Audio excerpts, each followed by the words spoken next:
La arqueología muestra el uso del esparto en diferentes etapas de la prehistoria.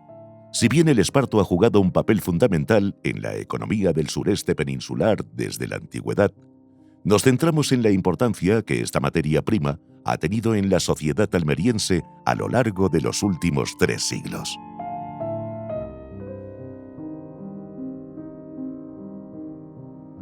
La regulación de la explotación del esparto por parte de la corona desde mediados del siglo XVIII muestra la consideración de esta fibra como producto de primera necesidad y como un bien económico de carácter estratégico. El catedrático Andrés Sánchez Picón ha estudiado la importancia del esparto en la historia económica de Almería y, más concretamente, en los diferentes procesos de integración de la economía almeriense en la economía mundial. El esparto ha sido un recurso fundamental para el sostenimiento de miles y miles de familias almerienses a lo largo por lo menos de los últimos 300 años. Claro, tan dilatado espacio de tiempo, quizá habría que dividirlo en varias fases. Hay una primera que se alargaría durante el siglo XVIII y la primera mitad del siglo XIX, hasta 1850 o 60, en que el esparto es fundamentalmente la materia prima de una serie de manufacturas, de fabricaciones a partir del esparto.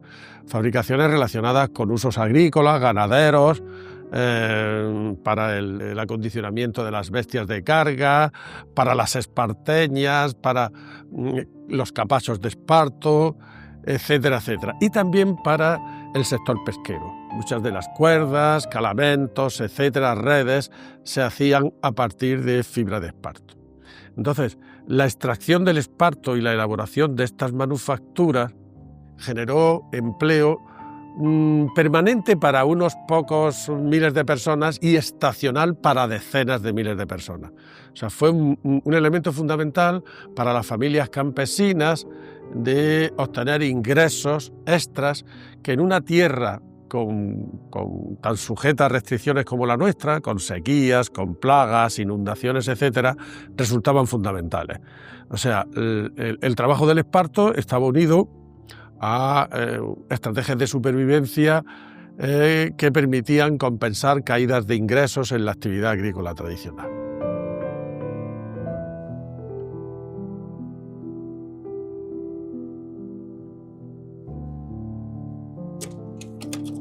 En 1861, un conflicto bélico determinará un nuevo uso del esparto y con él un importante incremento de su demanda. La Guerra de Secesión de Estados Unidos reduce de forma significativa la oferta de algodón y, con ello, la provisión de trapos de algodón, principal materia prima de la industria papelera. Mientras tanto, en Gran Bretaña, Edward Lloyd venía experimentando con diferentes fibras para la producción de papel. Probó con paja, también con esparto, mejorando algunas soluciones que ya empleaban la pulpa de esparto como potencial materia prima del papel. Hombre polifacético, Edward Lloyd destacó como propietario de varios periódicos. En el periodo que nos ocupa, su periódico Lloyd's Weekly Newspaper contribuyó a la expansión de la prensa popular, mostrando un importante crecimiento de sus tiradas.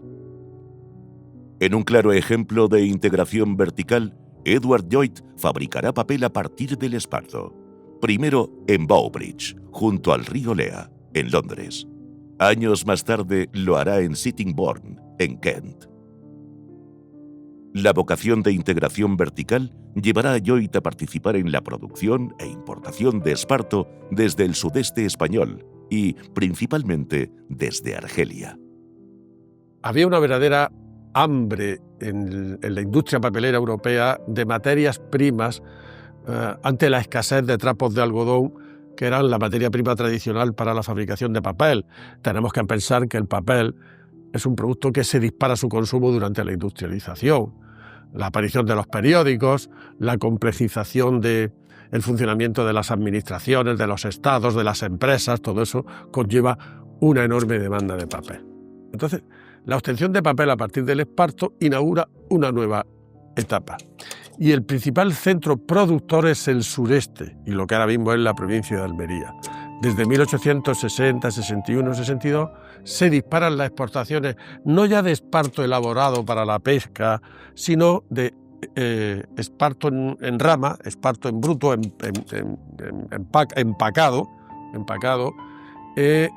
con dirección fundamentalmente al mercado británico.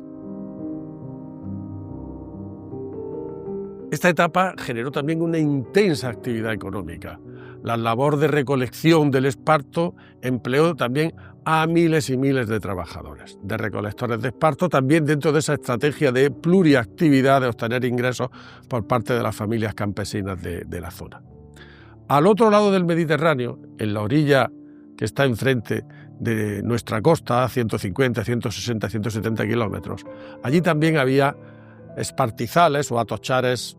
Allí se les conoce con el nombre de alfa a la planta del esparto, imponentes, ¿no? Y muy pronto, desde 1870-80, la explotación y extracción del esparto norteafricano entra en competencia con el esparto del sureste de España, de Albacete, Murcia, Almería y Granada. Primero de las sierras del litoral, pero también de las sierras del interior, los Filabres, la Sierra de Baza, etcétera, etcétera, ¿no? Entonces, después de ese fulgurante comienzo, hay problemas por la competencia norteafricana, los precios del esparto se estancan y hay ya dificultades a partir de 1890, 1900, 1910 en adelante, ¿no? Es interesante señalar cómo la obtención del esparto, la recolección del esparto en el norte de África va a ser realizada por recolectores, por trabajadores que vienen de las provincias del sureste de España y de Almería especialmente, ¿no? También en un tipo de migración que en la mayor parte de los casos también era estacional, era de ida y vuelta. En Argelia, la colonización francesa provoca episodios de rebelión de la población argelina. Un terrible suceso sorprendió a las familias almerienses que trabajaban en los atochares argelinos en 1881, el ataque de los hombres de Boua Mema a los braceros españoles de los espartales de los empresarios Fabrés, Campillo y Fuentes en los campos argelinos de Saida. Esos braceros emigraban en otoño y primavera, en una emigración de ida y vuelta que se conocía como golondrina. Fueron 146 los fallecidos originarios de la provincia de Almería, regresando los emigrantes almerienses que sobrevivieron a la tragedia en distintos vapores un mes más tarde. María del Carmen Pérez Artés, profesora de Historia Económica de la Universidad de Almería, ha investigado acerca de las migraciones motivadas por los trabajos del esparto en Argelia.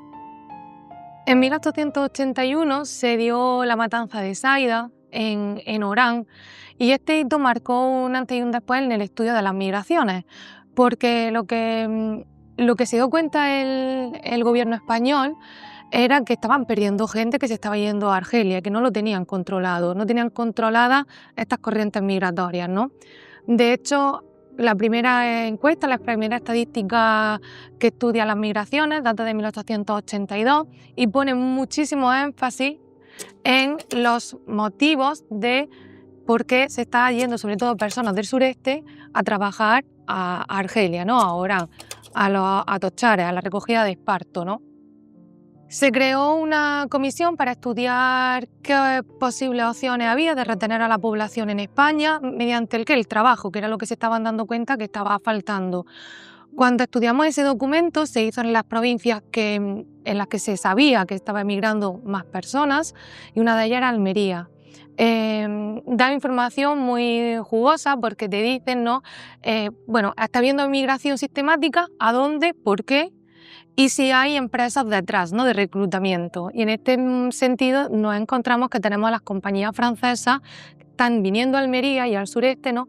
Almería, Murcia y Alicante, a reclutar trabajadores para llevárselos a trabajar en estos atochares, porque la compañía franco-argelina, que es la que va a estar trabajando, ¿no?, en Argelia, en Orán, pero con el beneplácito de Francia, le van a dar un montón de hectáreas para poder explotar toda esta recogida de esparto. No solo eso, sino también le van a conceder el construir un ferrocarril que vaya desde la zona de recogida del esparto hacia el puerto de Orán, ¿no?, para que salga, ¿no?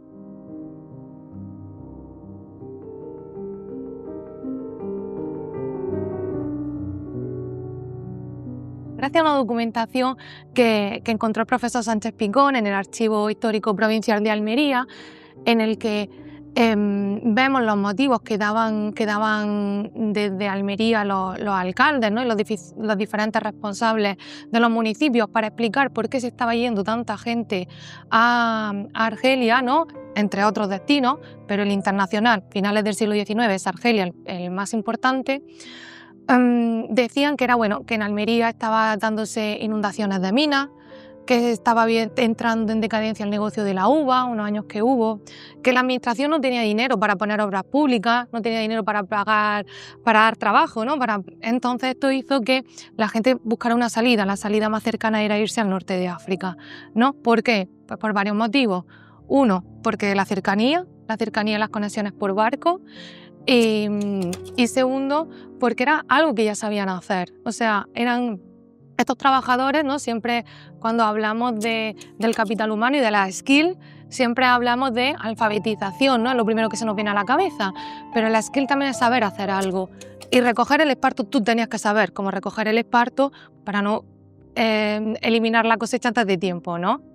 En este caso, la compañía franco-argelina, ¿no?, era los que venían, los reclutadores, como he comentado, a ofrecer ese primer pasaje, muchas veces gratuito, ¿no?, para ir a Orán, y el primer jornal, ¿no?, para poder llegar allí y adaptarte a la vida que, por otro lado, no era para nada idílica, ¿no? Eran campamentos, no vivían como vivían los franceses, ¿no?, los colonizadores.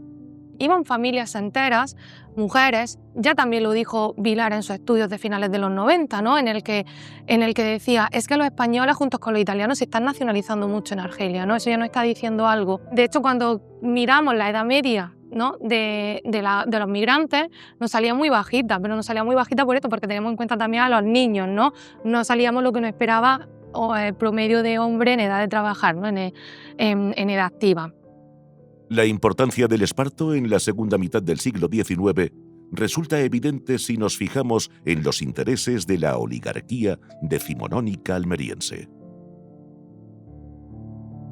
En el documental El Romeral, la historia de una propiedad, se observa la importancia como coto espartero de la finca que fue propiedad de Felipe Vílchez, más tarde de Antonio González Egea, hijo del empresario José González Canet y marido de Josefa Montoya Herrada, viuda de Felipe Vílchez, y, más recientemente, de José González Montoya, hijo de Antonio y Josefa, marido de la célebre Doña Paquita.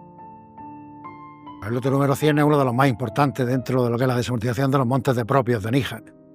¿Qué son los montes de propios? Pues los montes de propios son aquellas propiedades que son propiedad del municipio, pero que son digamos, privativos, que el municipio puede con ellos arrendarlos, etcétera, etcétera. No es como los comunales, que son bienes que aprovecha la comunidad, que administra el propio municipio y que servía de aprovechamiento común para todos los vecinos.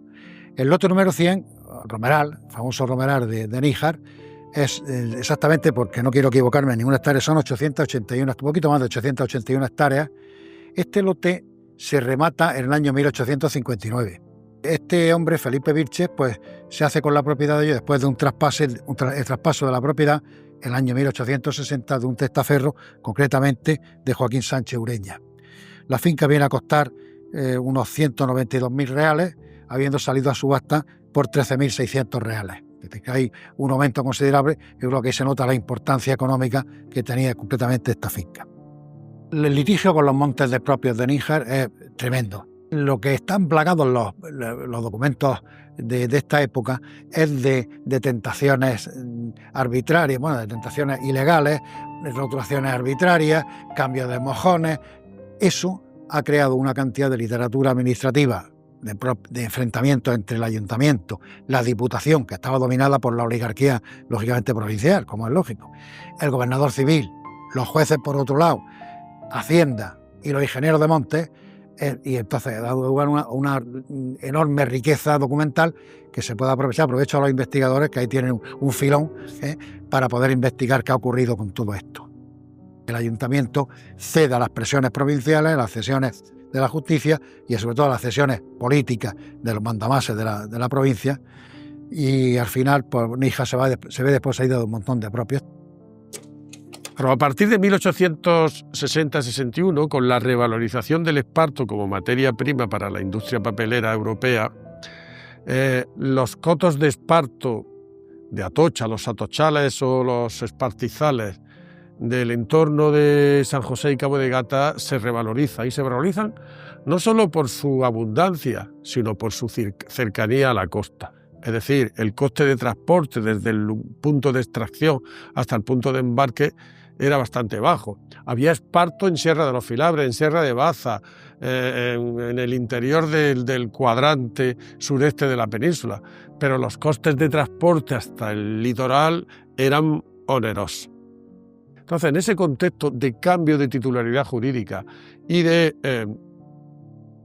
revalorización de un recurso que hasta entonces se había explotado de manera marginal en aquella finca, las circunstancias de esas, la coincidencia, mejor dicho, de estas dos circunstancias va a provocar que en los años entre 1850 y 1870-80 se redondee buena parte del núcleo inicial de la propiedad de la finca que ahora mismo es la finca del Romeral.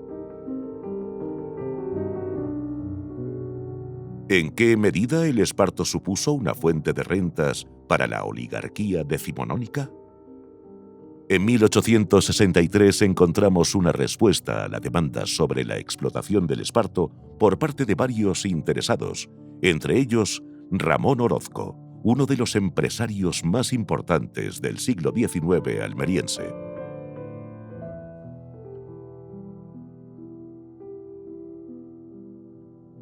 La investigación realizada en el desarrollo del documental El Romeral, Historia de una propiedad, encuentra la respuesta de Antonio González Egea a una carta remitida por el empresario cuevano Antonio Soler Márquez. González Egea, hijo y apoderado de José González Canet, contesta al ofrecimiento para explotar cotos de esparto. En relación a su estimada particular de 25 del mes pasado, debo manifestarle que en este año no he hecho ni hago nada de esparto en Lorca, pero dejo tomada nota de sus recomendados por si hubiera que hacer algunos en los sucesivos.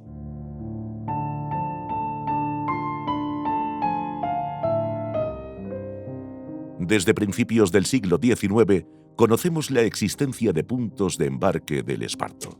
Lo sabemos por el diario del viaje de Simón de Rojas. Carboneras fue uno de los puntos de embarque, punto que se mantiene hasta el siglo XX, si atendemos a las fotografías que atesora la familia Fuentes, propietaria del almacén de esparto que se encontraba en La Puntica, frente a la isla de San Andrés. En Garrucha, el vicecónsul George Clifton Beckett, junto al empresario local Sebastián Segura Berruezo, representaría los intereses de la firma Glasgow Morris & Co. Guillermo Hall construye en 1870 unos almacenes en la calle Granada y, junto a ellos, viviendas para los trabajadores. Este barrio fue conocido como el Barrio Inglés. La Ilustración española deja constancia gráfica del aspecto de los almacenes de la casa Spencer y Roda, casa que alcanzaría economías de alcance al combinar su negocio espartero con sus negocios mineros y uberos. Volvamos a El Romeral, la finca de Felipe Vilches y Josefa Montoya. la de Josefa Montoya y Antonio González Egea, la de José González Montoya y la célebre Doña Paquita. El romeral, ya propiedad del marido de Doña Paquita, seguía siendo motivo de tensiones entre el ayuntamiento de Níjar y José González Montoya. En el año 1934 encontramos la siguiente noticia.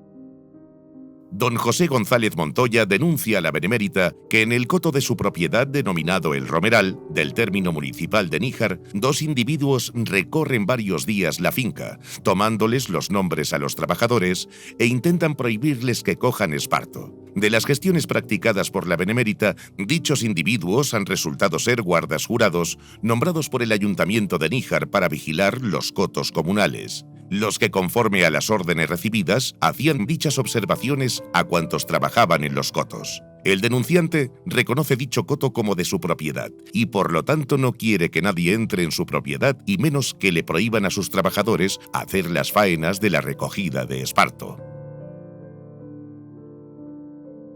Un reportaje de La Vanguardia muestra cómo, en 1973, aún se recogía esparto en la finca El Romeral. La lucidez de Antonio Ferre, durante décadas mayoral de la finca El Romeral, permite recordar cómo era la faena del esparto. A esa gente no le pagaba. Había un romanero que se llamaba. Tú ibas a coger el esparto y si cogías 10 arrobas o 5 o 6, pues el romanero te lo pesaba, le apuntaba en la libreta y te lo pagaba, ¿sabes? Pues yo he estado 30 años de romanero pesando cogollo. Esparto menos, pero cogollo sí. Porque el esparto, ya cuando pasó un tiempo ya no lo cogían, ya salieron otras cosas nuevas. Ahí llegaban ahí a la orilla del monte y se venían 10 o 30, y he visto hasta 40 personas cogiendo. Pero ahí tienen que ir todas a la vez, no puede ir cada uno por su lado. Iba un guardatajo que se llama, y entonces nos decían, bueno, desde aquí, de este mojón allí a lo alto, por aquí va el que va a la derecha, tú eres el manijero de aquí, para que no se vayan para allá. Y en la izquierda otro con otra señal, y el guardatajo ese pues iba con ellos para que alguno no se despistara. Pues bueno, iba cogiendo esparto y hacían manojos que se llamaban. Y conforme hacían manojos lo amarraban, lo dejaban en el suelo y otra vez, y venga, y manojo, y manojo, y manojo, hasta que llegaban arriba, a lo alto del monte. Luego, pues allí, cuando llegaban arriba, pues entonces tenían que venir para abajo recogiéndolo, cada uno el suyo, echándose a la espalda y bajarlo abajo. Luego, después de la Guerra Civil, a partir de 1940-50, en toda la economía autárquica de esos años, en las que la política económica del franquismo intentaba aprovechar todos los recursos naturales potenciales que hubiera en el país, hay un momento de resurrección de la extracción del esparto que va unida a la instalación de algunas fábricas de celulosa. Concretamente en Almería, desde los años 40, hay un proyecto de celulosa, de fábrica de celulosa, que no se materializa hasta comienzos de los 60. La fábrica de celulosa almeriense, que va a dejar un recuerdo en el olfato de todos los almerienses de aquella época en los años 60. Pero ya entonces, el papel, a partir de la pulpa de madera, de origen escandinavo, y la aparición de otras materias primas, había condenado al esparto a ser utilizado solo en unas especialidades muy, muy particulares de papel, ¿no? Eso y la mayor producción del esparto del norte de África hizo que incluso la fábrica de celulosa almeriense, como otra que había en Guadix, terminaran surtiéndose de esparto norteafricano. Los precios fueron decayendo, el coste de la energía para la fabricación de esa celulosa, de esa pasta, fue subiendo y desde finales de los 70, principios de los 80, se entró ya en una etapa de declive que significó el cierre de estas instalaciones industriales y una caída drástica de la demanda de esparto.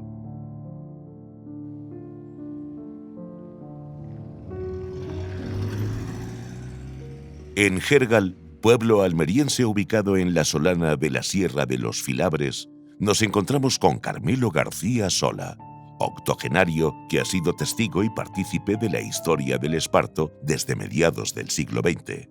Carmelo es hoy conocido por su destreza en la artesanía del esparto, evidente en las diferentes exposiciones en las que ha participado, también en los objetos que expone en su domicilio.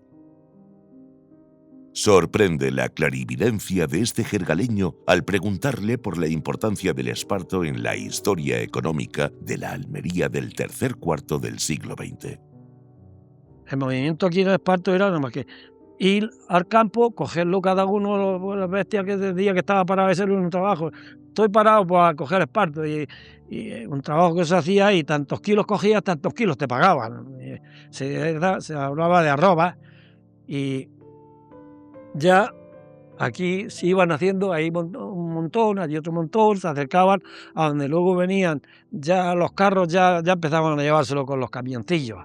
Mi padre, sé yo que le llevaba a una que era don Antonio Peregrín, que estaba a donde estaba el hospital antiguo, que ahora hay un hecho, porque después se dedicaron a la almendra y después ya eso desapareció. Debajo del puente del Mineral, allí el puente ese famoso de los ingleses, ahí había otro que se llamaba Lucas. Y aquí arriba, a donde hasta ahora Alsina, enfrente de lo que era Andaluz, ahí donde estaba el Filato, había otro que era Pedro Sánchez. En su juventud, Carmelo carga camiones de esparto en Jergal, camiones que partían a distintos destinos. Yo aquí, la mayoría de los que venían para la parte de Granada y Jaén, se iba de aquí para Guadí, Jodas,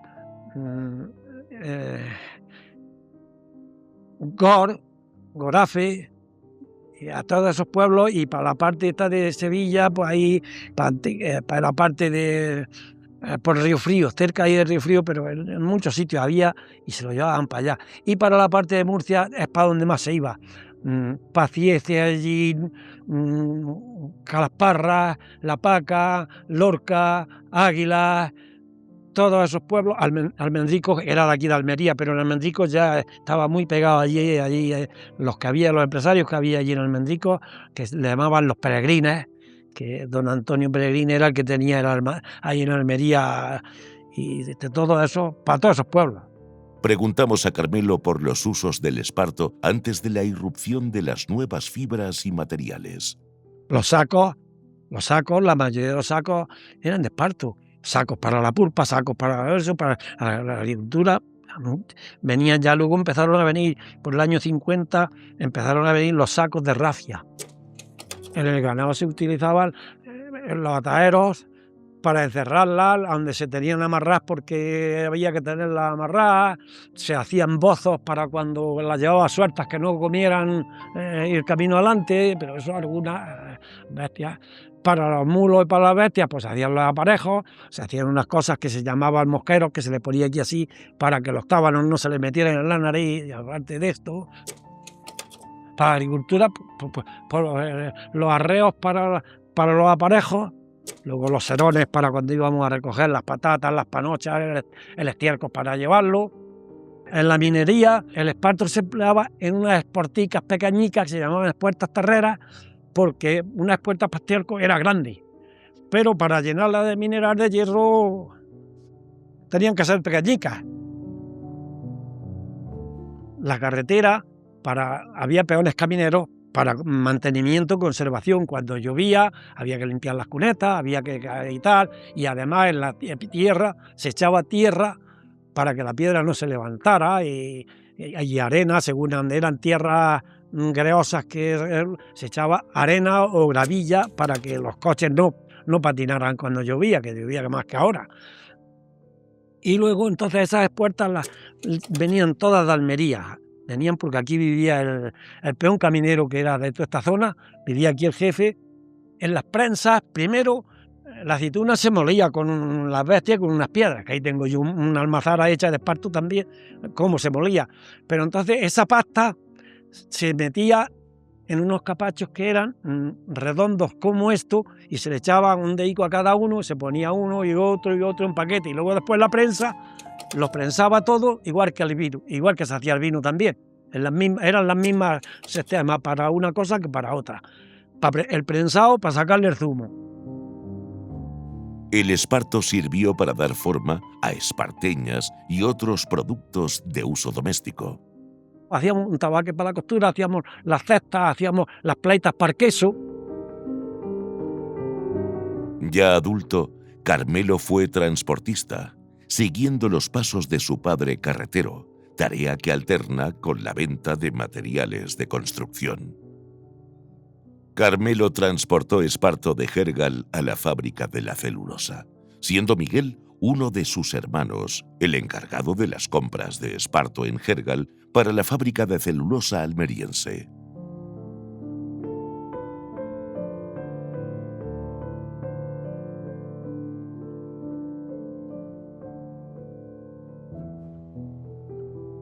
El esparto dejó de tener importancia desde mediados del siglo XX como materia prima para la elaboración de enseres domésticos y útiles para la agricultura, la pesca, la ganadería o la actividad marítima.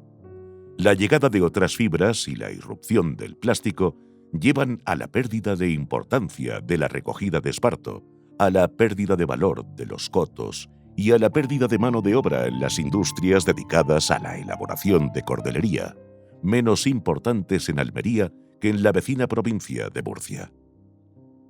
En Abanilla, Abarán, Ceejín, Águilas, Jumilla, Caravaca de la Cruz y especialmente en Cieza, encontramos vestigios de aquella industria.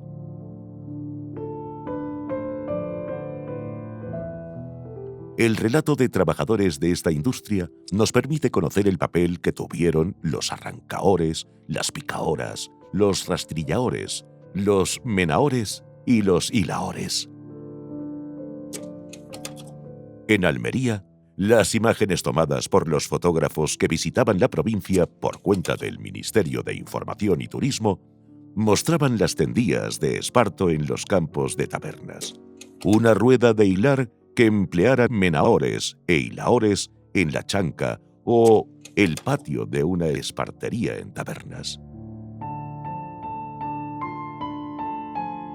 Mientras tanto, en nuestra aridez, seguimos la oración para pedir lluvia que en 1960 escribiera Julio Alfredo Egea.